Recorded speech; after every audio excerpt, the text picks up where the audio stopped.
Welcome on in, golf fans. It's your boy Gsluke here with our course breakdown for this week's Waste Management Phoenix Open. Gonna break down TPC Scottsdale, give you all the info that you need to go out there, make some outright bets, play some DFS lineups, whatever exposure you're getting to. We'll go through some of the key stats, a hole-by-hole breakdown of TPC Scottsdale, get an idea of the type of shots that these players are going to be facing, and then at the end of this video, go through my custom modeling over on Bet the Number and the types of players that are popping for a solid week this time around. So excited to hop into it. A lot of info we're going to touch on here. Let's start off with some of the course details and get you familiar with TPC Scottsdale.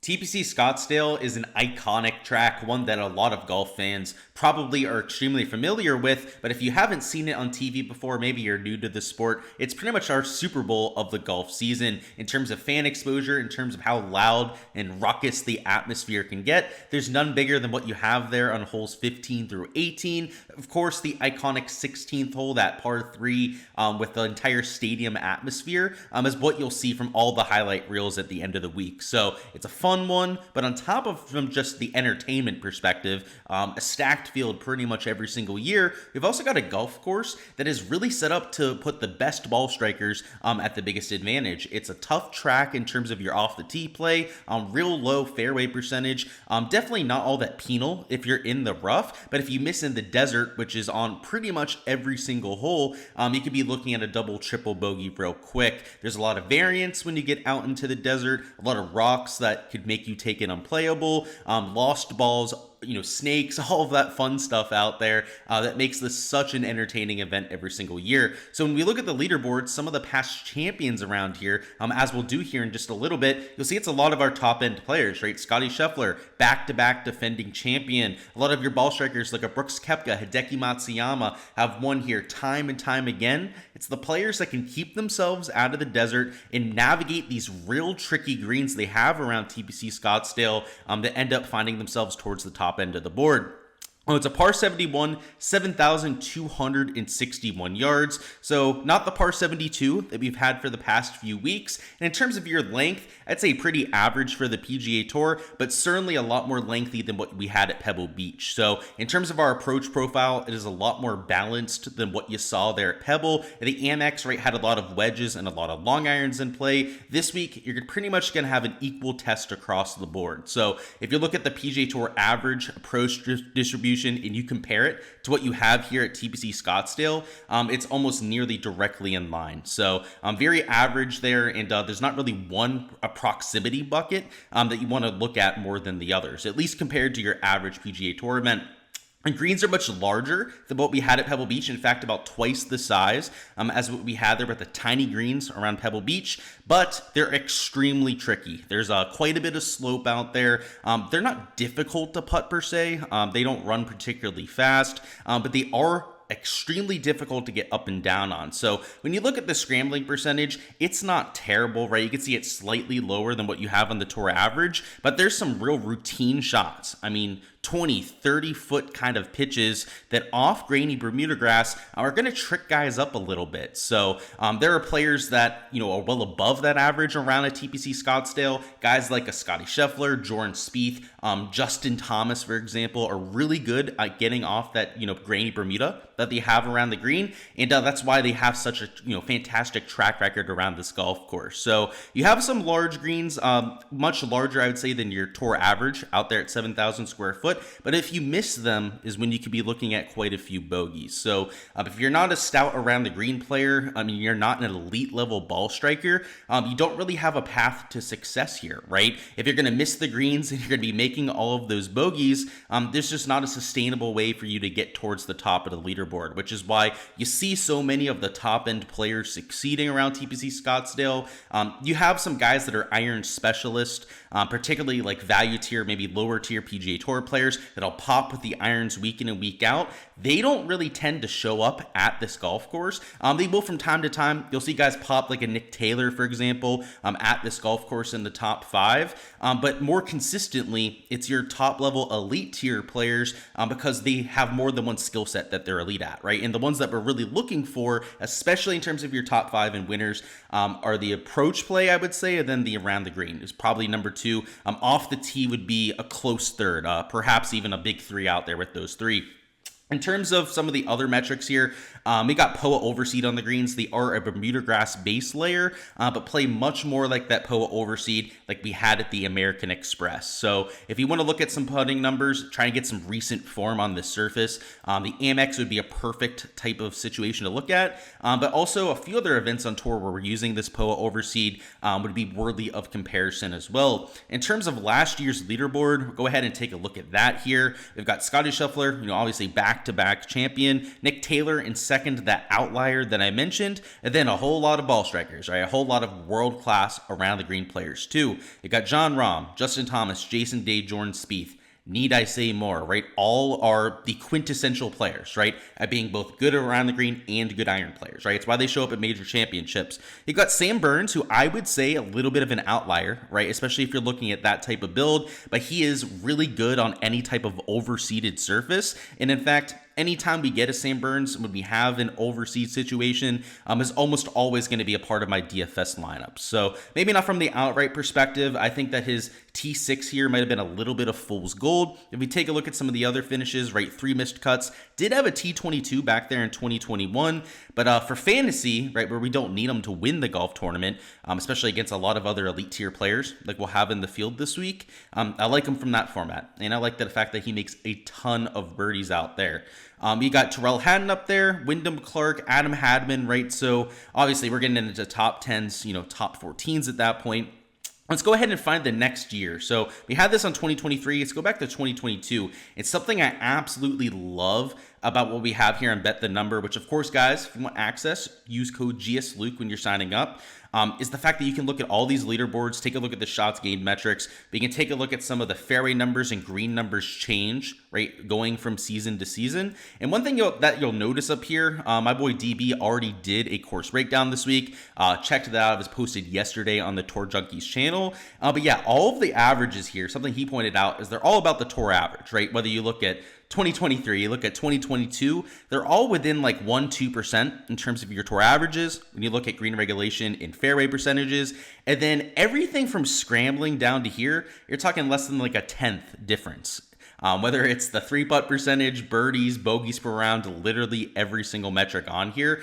So it's a very tour average course, right? It's not a super hard course. It's not super easy, right? Normally we have a winner. It was 19 under last year, right? 16 under par, won it there 2 years ago when Scheffler won over Cantlay in the playoff. It's just one where we kind of know what to expect. The conditions don't vary all that much year to year, and which makes it very consistent, very predictable from the prop standpoint. And also here, in terms of betting, the course history has been very sticky. I mean, look at this, right? Obviously, back-to-back champion spearheads that conversation, but it's not just that, right? Brooks, won here the year before that, right? Or maybe it was the year before that, but either way, right? T3, the last time he played here on the PGA Tour. Xander Schauffele, right, was another top 15 finisher there at T3. Sahith Theegala, right, nearly won this golf tournament. The year before that, finished T22, so that's a pretty decent start for him. But look at this, Justin Thomas, Hideki, past champion at this event, loves playing around at TPC Scottsdale.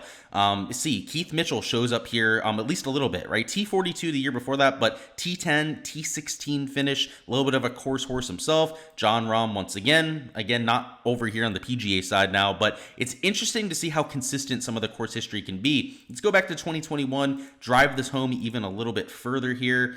Let's find Waste Management Phoenix Open. So this was before they changed it to the WM Phoenix Open like we have this week. But luckily, still have all the data on here, which is fantastic. So let's get this to come up.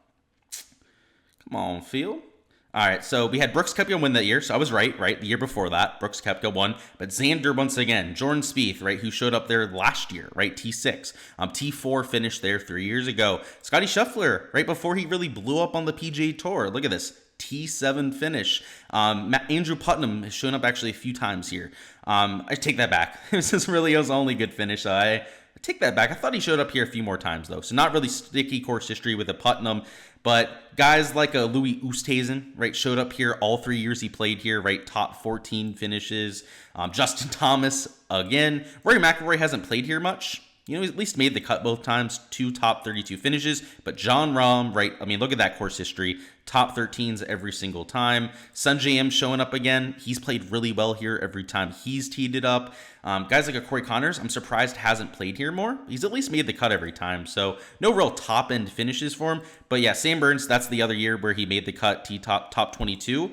He's actually kind of the outlier here, right? Where he's either missed cut or top 25 finish. That's kind of his game, though, right? Sam Burns, extremely volatile. Somebody that, is usually top 15ing or missing the cut. So maybe not that uncharacteristic for him, but a lot of sticky course history that we're looking at. And something I'm going to focus in on here is how many guys were gaining off the tee that finished highly. You can see Scottie Scheffler, right? He kind of carried his game back there in what is this, 2021 for the Waste Management, gaining 0.6 strokes per round. Guys like Jordan Spieth were the outlier, right? Losing strokes to the field. Steve Stricker, right? Obviously at his older age, right? Not really gaining strokes off the tee. Were the outliers to the field. If we go back here to 2022, let's hone in on that off the tee success once again.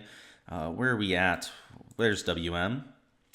You'll see a lot of guys gaining off the tee. Scotty, obviously, 0.3 strokes per round. Cantlay, about 0.6 strokes per round. Sahith, a little bit of an outlier, kind of like a Jordan Spieth, right? Not that accurate off the tee, so not that surprising in my opinion. But a lot of your top-end guys, the guys that actually win this golf tournament, have spike weeks off the tee. And for Scottie Scheffler to do that, it's kind of expected, right? It's not surprising whatsoever to any of us watching, especially us hardcore DFS fans. But a lot of the other top-end finishers were spiking off the tee too. I mean, look at this, right? John Rahm, right, spiking off the tee. Jason Day gaining half a stroke per round off the tee is not something he does all that regularly. Wyndham Clark, of course, when he spikes, he's going to do that. But just a lot of your dark green, right, when we're looking at these shots gained profiles, or off the tee, approach is always into the positive as per usual. And then the putter, you're always going to have spike weeks with the putter, right, up there in the top 10. So we pretty much point that out every week. I would say maybe a few less dark green circles over here in the shots gained putting tab than we've had for a lot of events. And the fact that Scotty lost strokes putting and won this event last year. You had guys like Nick Taylor, for example, right, who lost strokes putting and still ended up finishing in second place. I think shows you that you don't have to have a hot putter to succeed here, right? I mean, it'd be great, right? Not everyone's going to Scotty Scheffler to the field and lose strokes putting and win this event, but I don't know if you have to be only looking at putting first type of players. Other data points for that would be Brooks Koepka's not a world-class putter, at least not all the time, right? He can get a little bit hot there. Hideki Matsuyama, same thing, right? Not always a world-class putter, but has spiked victories at this golf course, mostly because he can get hot, right? If you get hot for a round or two with Hideki, you gain strokes to the field to the week with the flat stick. You carry your game with your tee to green, kind of like a Scottie Scheffler can, and that's how you succeed around a Waste Management Phoenix Open. So those are some of the things that we've noticed. In terms of our averages, let's go over here to the golf course tab so I can give you guys a last 3-year average in terms of your fairways and greens regulation. Let's see, over the last 3 years, we've had a slightly lower fairway rate than we've had compared to the PGA Tour. Some tight corridors around there. Also, just a lot of drivers hit around the Waste Management Phoenix Open.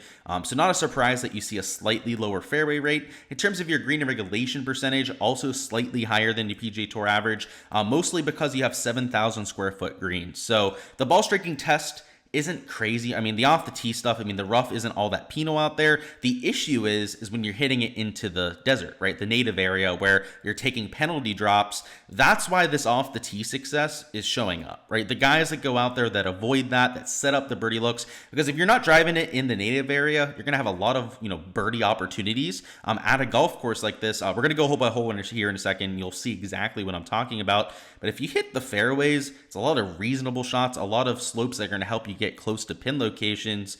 That's where you see the separation in the field. So fairway percentage is a little bit low there, but for champions, for guys that are winning this golf tournament, you're going to see them gain significantly to the field in that category. Green and regulation percentage, again, not that tough, but when you miss the greens, and it doesn't really show up in the scrambling percentage, I'm surprised it's actually up here at 58%, but there's some real tough chips around the green. Once again, kind of like the fairway percentage, the guys that win this golf tournament get up and down like 70% 75% of the time, right? They are gaining significantly to the field around the green. You can see that in last year's leaderboard. Even the guys here that are red, like a Jason Day, for example, still gained nearly 2 strokes per round to the field, right, around the green. So, and that's apparently a negative in this field, right? Worse than the field average. You can see here, right, Tyrrell Hatton lost 0.2 strokes per round. He was the only guy in the top 10 that lost strokes around the green. So that's usually a category that's variant, right? We have a lot of guys on most leaderboards that we're looking at that are losing around the green and still getting the job done.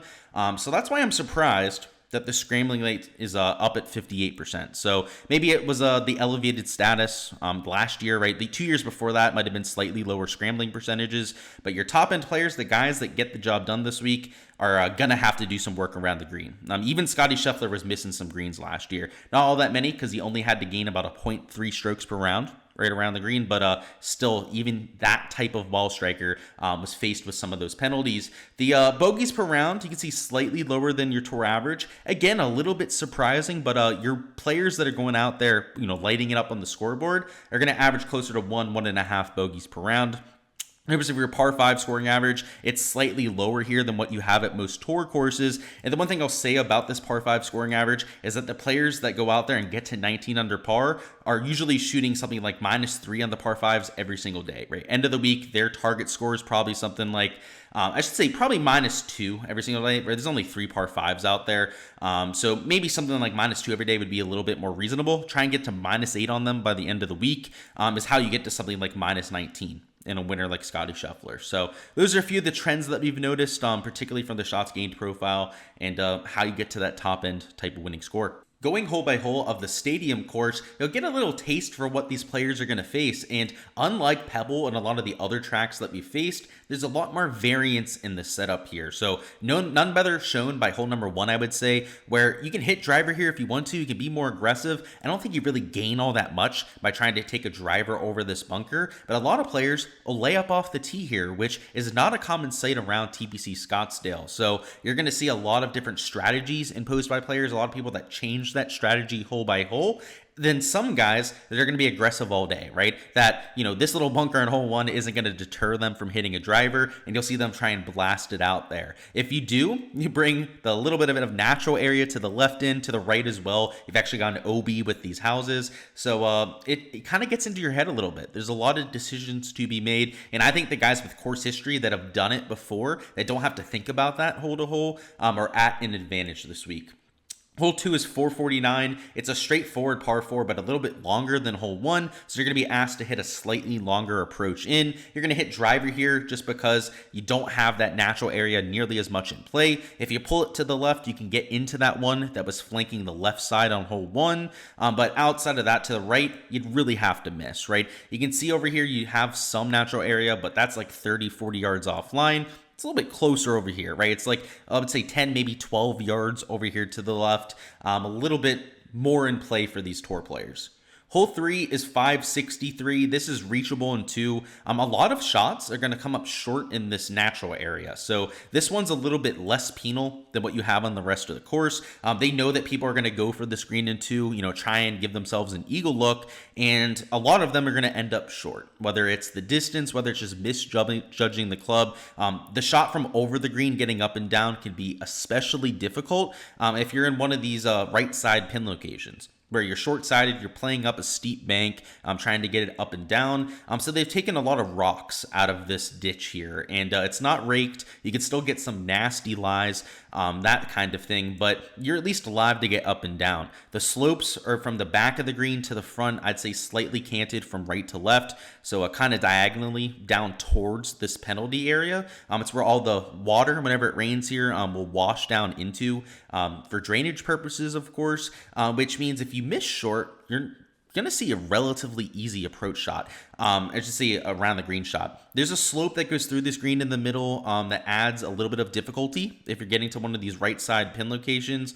But I would rather be down here. Actually, I'd rather be on the green than anything. But if I had to miss, I'd rather be down here than over the green just because of the slopes that you have. Hole 4 is 188.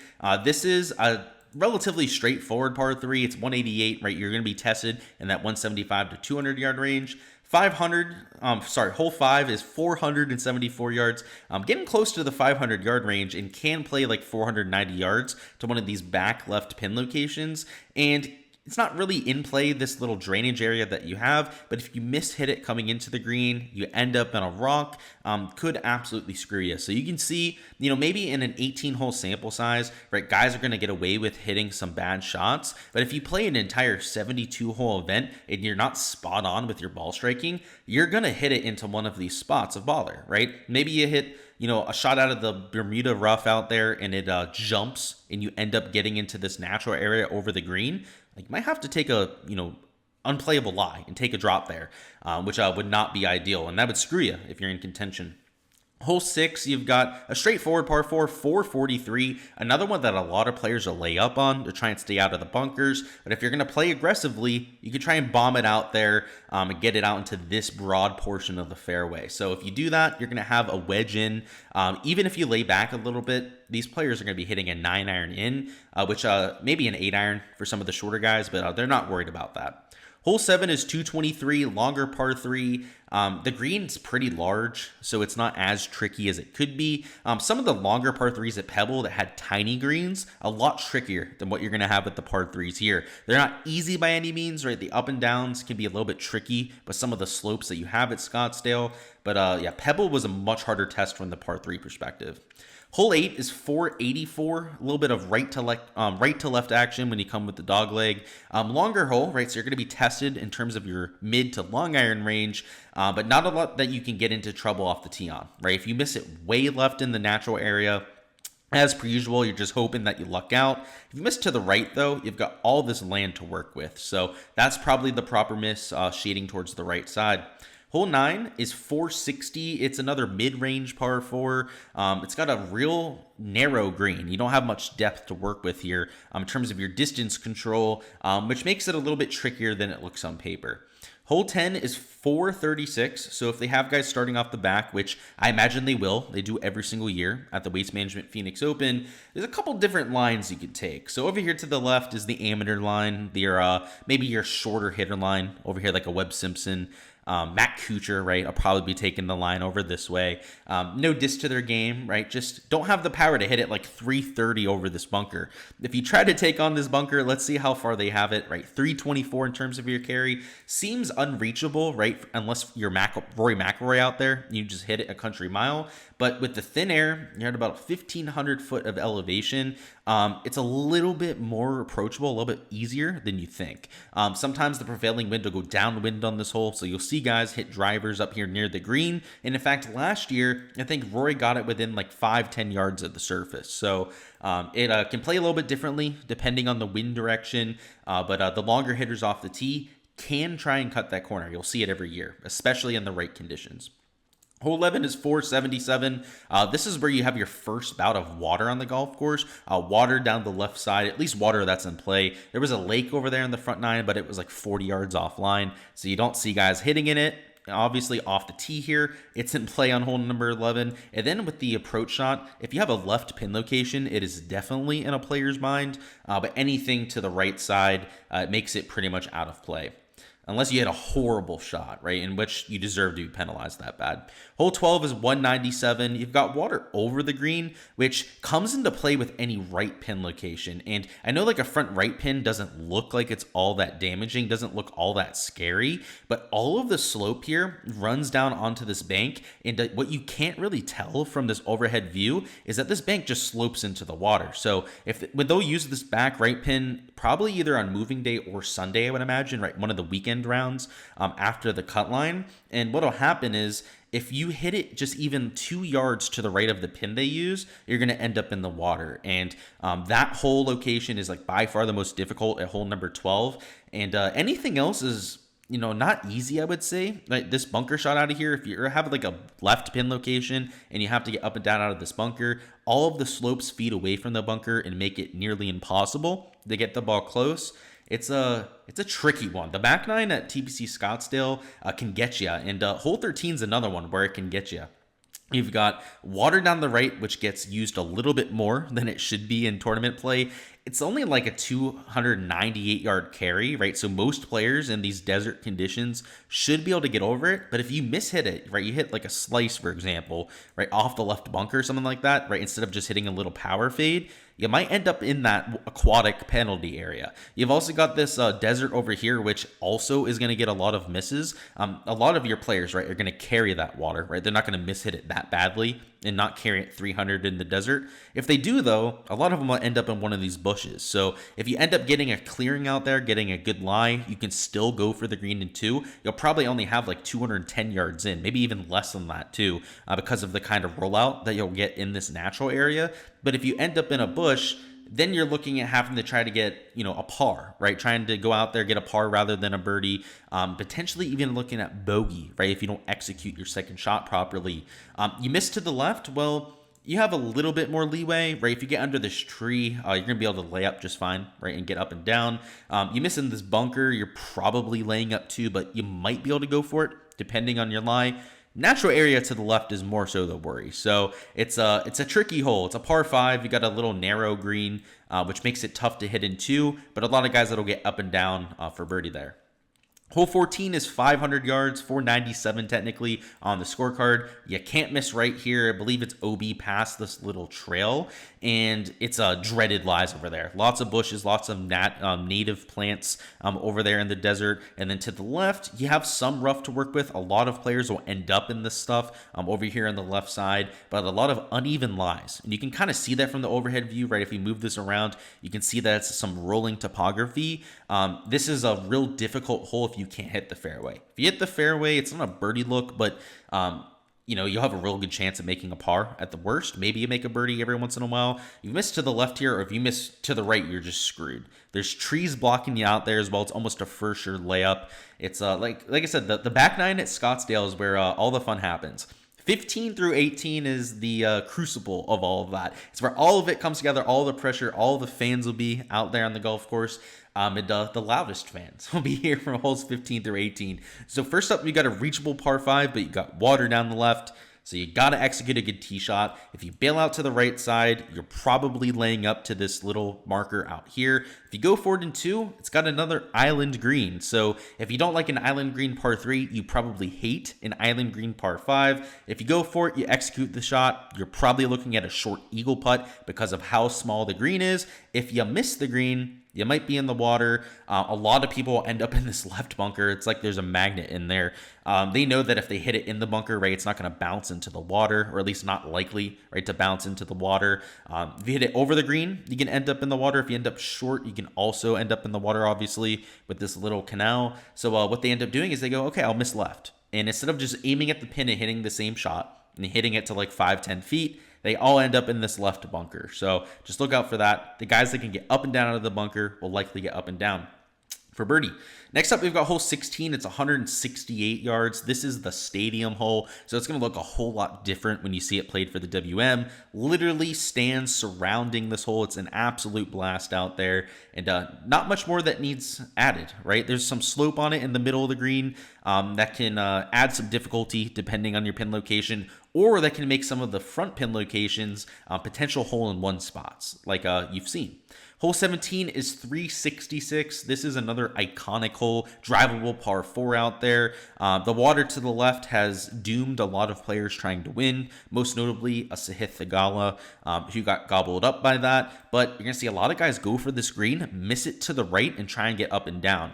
This is one of the few holes where your around the green is going to be exposed. You've got a slope here to an elevated green, a lot of difficult pin locations they can use, especially like a back right pin where you're dealing with a lot of slope to get it the whole way back there. And the guys that have a creative short game that aren't one-dimensional, right, that can hit a variety of golf shots are the ones that can take advantage of hole number 17. If you've only got one ball flight, there's probably one, maybe two pin locations that you're going to be able to hit that golf shot to. Whereas if you're more creative, you can hit all the different shots. You can access all 4 of the pin locations on here from the right side. So kind of like on 15, we had the magnet in that left bunker. We're going to see a lot of misses. Short right or even just pin high right over here in this green is going to be where the magnet is on hole 17.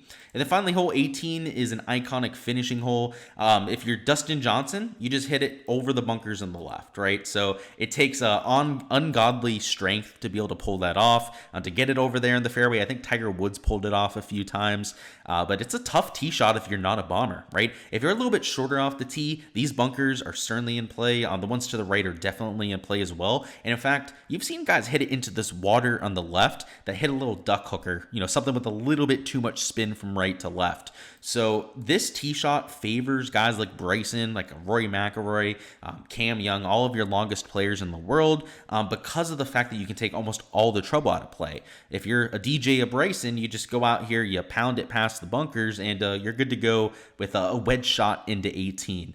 This is meant to be a difficult hole, right? If you're just a mere mortal, like a lot of us out here, it is a difficult hole, right? You're going to have a tough time not hitting it in one of these hazards. But if you are one of those longer players, it's a scoreable chance to birdie and perhaps move up the leaderboard out there on the 72nd hole. So I think a great finishing hole. It's another example of why those elite level ball strikers, the guys that hit it a long mile and can hit it straight, show up so much around TPC Scottsdale. All right, now for our key stats. So taking a look at Bet the Number here, their custom modeling, it's good to see they're looking at a lot of the same metrics that I am this week. So we'll go through some of my key stats, sort them over here, get an idea for who some of the players are that are popping in any one category. But for me this week, my number one key stat, obviously approach play, right? It's about the ball strikers, keeping yourself away from some of those difficult around the green shots, and more importantly, getting to something like 19, 16 under par, like you see winning this event year in, year out, takes birdie production, right? Takes hitting the ball close to the flagstick and making some putts, especially with how slippery these greens can get, how firm and fast it can play sometimes out there at the WM Phoenix Open. So a few things that check my eye here, right? Let's look at shots gained approach. So if we're just taking a look at what I believe is the last 36 rounds, let's take a look. So in terms of their approach play, they've got it at the last 30 rounds. For their sample here, Scottie Scheffler, clearly number one in the field. Not a surprise whatsoever. Obviously, your back-to-back champion here as well. But Tom Hoge popping with the irons. You love to see that. It's a golf course that should fit his game. Maybe not the track record that you'd hope to see here, but did finish top 14 back there 2 years ago. You got Eric Cole, who continues to be an absolute striper with the irons. Not a surprise to see this stretch of form. The only miscut at the Farmers kind of made sense because of the off-the-tee setup as well. You have guys like Gary Woodland up here. Obviously, some of that sample goes back to last year, though. You have guys like Adam Svensson, Michael Kim, EVR, Justin Lauer. Maybe a little surprising there that Justin Lauer is showing up with the irons, but good for him. Definitely been on a solid stretch of form there. Ryan Moore showing up. Chesson Hadley, another maybe surprising name, but he does that with the irons, right? He gets hot with them. He'll go out there. He'll gain nearly a stroke per round out there from time to time. So good to see out there for him as well. But Mark Hubbard, Zach Blair, another maybe surprising name out there with the approach play. All people that are worth consideration. But something else that the Bet the Number model is looking at are some of the approach ranges. So they've got 125 to 175. So that would be your mid to short irons out there. And then they've also got this 175 to 240 range highlighted, which would be your long irons and over there on the par fives. We're trying to reach those in two. And what we've got are a lot of the same types of players showing up, right? So you've got your Michael Kims, Lucas Glovers. They're going to show up in pretty much every approach category. But Mark Hubbard, who shows up again, Kurt Kitayama, Keith Mitchell has been a lot better with his iron play of late. He shows up in this specific category. So a few guys that are maybe worth some extra consideration there. In terms of your long iron play, you've got Scottie Scheffler popping up there. Cameron Young playing pretty well when it comes to the reaching par fives and two. Tom Hoge, a really good long iron player. Chesson Hadley, this is where he's popping up with a lot of his approach stats. Keith Mitchell once again showing up. So this is why the Bet the Number model has Keith at number 2, right? Is because of how well he's playing in these different approach buckets. Same thing with Adam Svensson, right? He's number 5 in the field in model ranking, mostly because of how well he's playing in these approach buckets. So if you're looking at the Bet the Number model, if we sort this by model rank over here, you'll see those two guys highlighted in the top 5. I'm maybe not as bullish on these specific ranges. I think it's going to be a very balanced profile. That's what we've seen at this event over the past few years. So I'm still going to include 50 to 125. I'm still going to include some of the shots from 250 yards and plus. But when you really hunker down on these mid-tier ranges, which I don't think is a bad idea whatsoever, you're going to see a lot of shots, right, in these two specific buckets.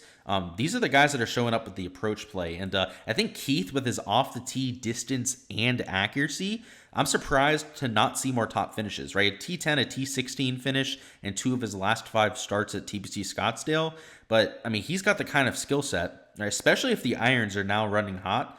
I like that a whole lot for Keith Mitchell. So this type of modeling, maybe not exactly what I'm running this week, but I like this data. I like seeing Keith Mitchell showing up there. Might be the types of players that I'm looking to getting to. Adam Svensson here, right, at $7,000, right? He's showing up. He's be a damn good value play out there for DraftKings purposes. Akshay Bhatia, $7,800, right? We saw him showing up quite a bit.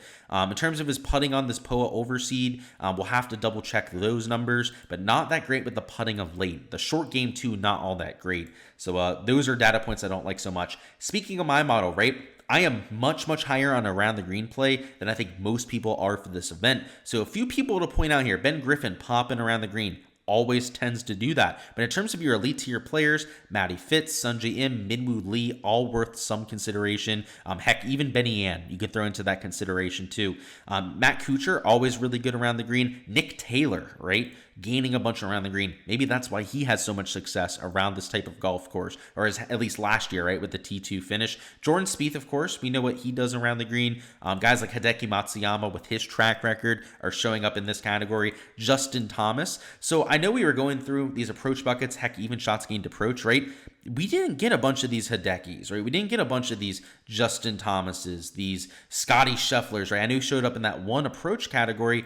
Where we're getting them is around the green. So this is why I'm so bullish on around the green, is a lot of the guys that we see actually perform well here year in, year out. I mean, Brooks Koepka too, right? You know, stellar around the green play. Maybe not as known for it as some of the other players on this list. That's where they're showing up. So around the green for me, a little bit more important. But just looking at some of the other stats on here, the shots gained putting from 8 to 20 feet. If you're going to go out there and get to 20 under par, you're going to have to make those putts that are sub 50%ers, right? So guys that do well there, Sam Burns, bomber, plays well off the tee, number 4 on the bet the number rank. That's interesting to me. You have guys like Ricky Fowler here, who's won this event before. I like that. Right, going out there scoring with the putting. That's what this, indicates, right? Scoring with the putting, right? Going low on the putts that you're not really supposed to make. Guys like Minwoo Lee are making these kind of putts. Brendan Todd, Justin Silver, all of your best putters on tour. And maybe putting is about average in terms of its importance in my modeling this week. But if you're going to look at anything, right, it is that scoring putting, right? These greens are large. They're larger greens than what you're used to. It's not going to be about all throwing darts. It's a desert golf course, firmer and faster than what we had at Pebble. It's not going to be about just throwing it to 5 feet and making it, right? It's not going to be like lift, clean, in place conditions, right? We're going out there and just throwing darts to 5 feet. It's going to be about making some of these type of putts. So that's what I'm looking at too. In terms of other modeling fixtures I'm looking at, birdie or better percentage, important, is extremely correlated to the DFS angle at this event. Around the green, I'm not only just looking at regular around the green stats, I want to look at some of those grainy Bermuda shots. So around the green stats on Bermuda, which, is kind of strange out there in the desert, but it is Bermuda grass around the green. And then from the approach stats, I want to add in some of the shorter shots, right? You've got 17, where you might have to hit something like 60, 70 yards. A few shorter par 4s, where if you're aggressive off the tee, if you're somebody, for example, like a Scotty Scheffler that gains 1,000,000 strokes off the tee, right? Definitely a Cam Champ, Kevin Yu, all of these bomber type of players, you might be hitting some of those sub 100-yard approaches, right, on the holes where you can be more aggressive. So in addition to some of the categories that we've gone over here, I'm still looking at some of the shorter proximity buckets as well. And now for some comp courses. So at number 1, we've got the API, right? So Bay Hill Club and Lodge. A golf course that plays extremely difficult most years, but from the skill set standpoint, the leaderboard crossover especially, it's just too glaring not to point out. So last year, you had Kurt Kitayama win this event, which was a little bit of surprise, especially with the names that were chasing him. But look at this. Scotty Scheffler, right? T4. Jordan Spieth up there again. Terrell Hatton. Guys like Patrick Cantlay, right, have played pretty well around a TPC Scottsdale. You have, on top of that, Cam Young showing up, Matt Fitzpatrick, who's played pretty decently around Scottsdale in his few starts there. Max Homa has been a made-cut machine around his hometown event. A lot of guys that keep on showing up. And if we go to the year before that, Of course, Scotty Scheffler won this golf tournament, so not just a one-year wonder there. Terrell Hatton showing up again. Guys like, let's find a few other guys. Sam Burns, right? T9 that year. Matt Fitzpatrick, another T9 finish that year. Guys like Max Homa, Cam Young showing up. I don't think it's a surprise that another golf course where around the green is emphasized, especially where your ball striking is emphasized around an API, you see a lot of that same crossover. So it's a different type of agronomy. It is still Bermuda grass, but a lot deeper rough that you have around a Bay Hill Club and Lodge. Different setup too, right? You're down there in Florida as opposed to out there into the desert. But the leaderboards often look the same, and it's because it emphasizes the same kind of skill set, just a little bit differently, right? In a different type of format, right? It's a longer golf course. It's a par 72. It's got, again, much deeper rough than what you have comparatively. But when you miss around the API, you feel it, right? You have that half a stroke difference on pretty much every approach shot out of the rough at API. The difference with what you have this week is that you're trying to play out of the desert. You're going to have penalty shots, right? When you're missing offline, it effectively does the same thing, just in a little bit of a different format. It's a little bit more volatile out there at TPC Scottsdale, but effectively, you've got to keep your stuff out of that at all cost.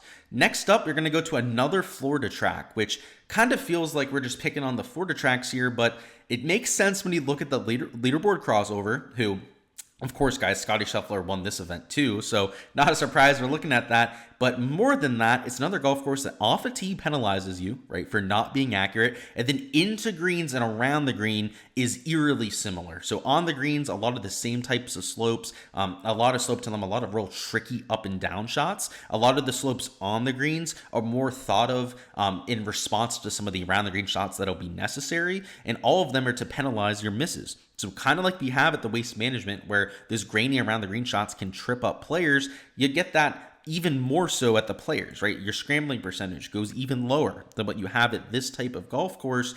And again, look at the leaders. Scotty Scheffler, Terrell Hatton again, Victor Hovland again, and Victor's not playing this week. He withdrew, but he would have been a perfect fit here. Hideki, who loves playing at TPC Sawgrass, right? Has played extremely well there in his career. T5 also plays very well over there at the stadium course at TPC Scottsdale. These TPC courses kind of reward the same type of play, right? Your ball striking is going to be rewarded, but also if you can get up and down from all those tricky lies, that's another way towards the top end of the board. That's how you see a Justin Suh up there, a Minwoo Lee, for example, right? Who finished T6 at the Players Championship. Minwoo, another guy to keep an eye on, because I think he's got the perfect skill set for this type of event. And then for our last comp, we've got to be a little bit more creative, and it's another Florida course. So it's the trifecta of Florida courses here, but it makes sense. They're all kind of play the same way. And these courses go in back-to-back-to-back weeks, by the way. So when we're playing all of these events, or for the Florida swing, I'm going to be using TPC Scottsdale as a comp for a lot of them. And the agronomy is surprisingly not that different, right? Even though it's out there in the desert. Completely different hazards, but the agronomy, the fairway grass, the greens are actually a little bit more similar than you'd expect, right? Bermuda grass that's overseeded in a lot of cases. But the Innisbrook Copperhead course, the reason why I like this as a comp is you've got real tight driving corridors, and once again, it's a different type of penalty. You've got trees, you've got little wooded chipping areas out there when you miss off the tee around the Valspar Championship. You've got some water too, especially towards the back nine. You've got water at the Valspar Championship. But when you miss, you're going to have like a half stroke penalty. You have to curve the ball out of the crap. And if you're a very creative player, you can get away with that. But a lot of guys that are missing off the tee at the Copperhead course stand no chance, right? It's a layup. It's just hitting the ball 40, 50 yards short of the green and then trying to get up and down. So off the tee, you're out there penalized to the fullest, and then the around the green shots around the Copperhead course are also exceptionally difficult. Now the scrambling rate a little bit higher, right, comparatively than what we've had. So maybe if we go back a few years, so let's see, let's just do this year by year. So 2022, right, 66%. That was one of the higher years for scrambling rate. Last year it was 59%.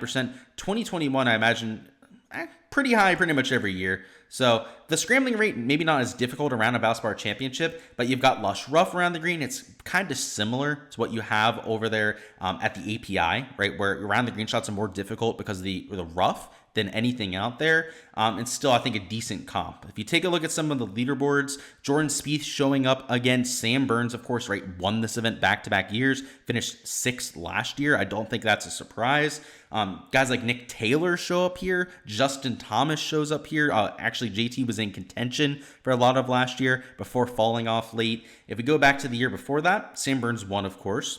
JT showing up again. Matt Fitzpatrick showing up again, right? He showed up at multiple comps at this point. Guys like Sahith back there. Brooks were back there in T12 that year. So actually a lot of good players played this in 2020 that were up there in the top end, right? Even like Xander, right? I know he's not playing this week, but he showed up at almost all of our comps. Year before that, Sam Burns versus Keegan were in a duel, but once again, Victor Hovland shows up, which, again, I don't think this is a surprise, right? I mean, they're top-end players. That's why they're showing up time and time again, but it's these elite-level ball strikers. Max Homa shows up here, even though he's not that great on Bermuda grass.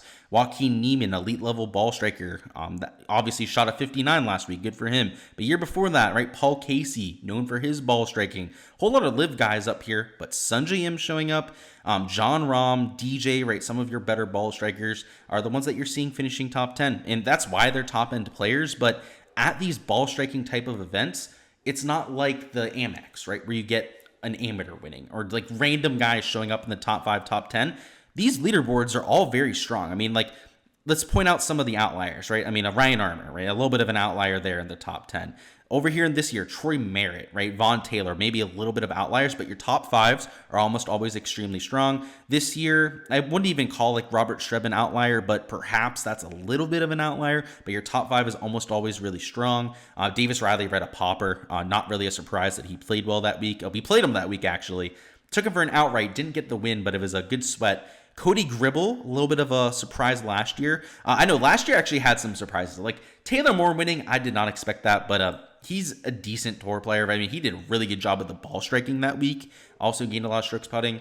I think also a pretty good comp that you can use. That's all I've got for this week's course breakdown. Smash the like button on the way out of here, and for a chance to win a free month of my Patreon page, go ahead and give me what you think the winning score is going to be. The winning score here is usually 15 to maybe 20 under par, so something in that range is probably the hot spot for guesses. And just to get my guess out there, I'm gonna go 18 under par. So let me know your thoughts down in the comments. Go ahead, get a chance to earn that free month of the Patreon, and let's go out there and have ourselves a solid week. Appreciate the support here. Best of luck with all your exposure, and hopefully this video has you a little bit more prepared to get your process started. We're going to be doing a preview video tonight out here for betting and for Showdown, so keep an eye out for that dropping some point, and make sure to subscribe so you don't miss any of the content throughout the week. We'll have our weekly live stream Wednesday at 7 p.m. Eastern as per usual, going over any questions you've got, but more importantly, also a little bit of a weather breakdown, DFS strategy and ownership heading into lock, all the different prop angles you might want to look at for trying to bet the boards,